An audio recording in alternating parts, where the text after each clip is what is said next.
రూపాయి విలువ పడిపోయింది. ఈ రోజు అంటే డిసెంబర్ 19న రూపాయి ఆల్ టైమ్ కనిష్ట స్థాయికి చేరుకుంది. ఇది యుఎస్ డాలర్తో పోలిస్తే 12 పైసల పతనాన్ని చూసింది.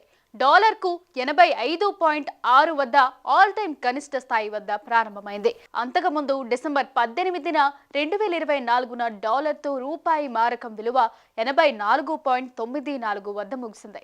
రూపాయి పతనానికి ఇటీవల కాలంలో అంతర్జాతీయ మార్కెట్లో ముడి చరుము ధరలు పెరగడం, అదే విధంగా జాతీయ స్టాక్ మార్కెట్లో విదేశీ పెట్టుబడిదారులు అమ్మకాలు చేయడం వంటి కారణాలన్నింటా నిపుణులు చెబుతున్నారు. అంతేకాకుండా భౌగోళిక, రాజకీయ ఉద్రిక్తతలు కూడా రూపాయిపై ప్రతికూల ప్రభావం చూపించాయని భావిస్తున్నారు. రూపాయి పతనం అంటే వస్తువుల దిగుమతులు భారతదేశానికి ఖరీదైనవిగా మారుతున్నాయి. అంతేకాకుండా విదేశాలకు వెళ్లడం, విదేశాల్లో చదువుకోవడానికి కూడా ఖర్చు పెరుగుతోంది. ఉదాహరణకు డాలర్తో రూపాయి విలువ 50 ఉన్నప్పుడు అమెరికాలోని భారతీయ విద్యార్థులు 50 రూపాయలకు ఒక డాలర్ను పొందవచ్చనుకుందాం. ఇప్పుడు ఒక డాలర్ కోసం విద్యార్థులు 85.06 వెచ్చించాల్సి ఉంటుంది.